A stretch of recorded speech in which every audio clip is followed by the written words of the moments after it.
இயேசுவை பின்பற்றுவது வார்த்தைகளால் அல்ல, வாழ்க்கையால். அவரை கல்லெறிந்து விரட்டினார்கள்.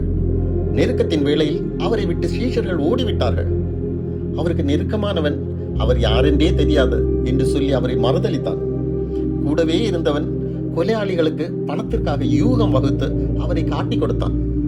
காரணமின்றி எதிர்த்தவர்கள் அவரை சிலுவையில் அறைந்தார்கள். ஆனால் இயேசு சபிக்கவில்லை, அவர் பழி வாங்கவும் இல்லை. அவர் மன்னித்தார், அவர்களிடம் இரக்கம் பாராட்டினார். சிலுவையில் கூட அவர், பிதாவே, இவர்களை மன்னியுங்கள், தாங்கள் செய்கிறது இன்னதென்று அறியாதிருக்கிறார்கள் என்று ஜெபித்தார். இயேசுவின் சீஷர்களாக இருக்க வேண்டும் என்றால் நமக்கு தீமை செய்பவர்களை சபிக்காமல் அவர்களை மன்னித்து மறந்து நேசித்து அவர்களுக்காக ஜெபிக்க வேண்டும். மன்னிக்க கடினமாக இருந்தால் இதை நினைத்து பாருங்கள்.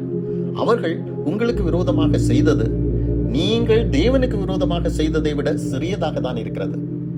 நீங்கள் தேவனுக்கு முன்பாக சிந்தனையிலும் பேச்சிலும் செயலிலும் எவ்வளவு தவறு செய்திருந்தும் இயேசு உங்களை தண்டிக்கவில்லை, மன்னித்து நேசிக்கிறார். உங்கள் வாழ்க்கையில் நடப்பதெல்லாம் தேவ சித்தப்படி நன்மையாகவே நடக்கிறது என்பதை விசுவாசியுங்கள். ஒருவர் உதவினாலும் அது தேவ செயல் என்பதை உணர்ந்து நன்றி சொல்லுங்கள். ஒருவர் துரோகித்தாலும் நிந்தித்தாலும் அதுவும் தேவ திட்டப்படி உங்கள் எதிர்கால நன்மைக்காகவே நடக்கிறது என்பதை உணர்ந்து கொள்ளுங்கள்.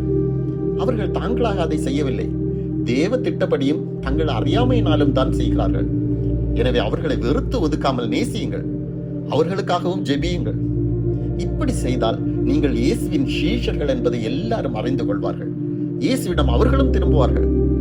உலகம் இயேசுவை அறிய வேண்டும் என்றால் நாம் இயேசுவின் வாழ்க்கையை வார்த்தைகளால் அல்ல, நம் செயல்களால் காட்ட வேண்டும்.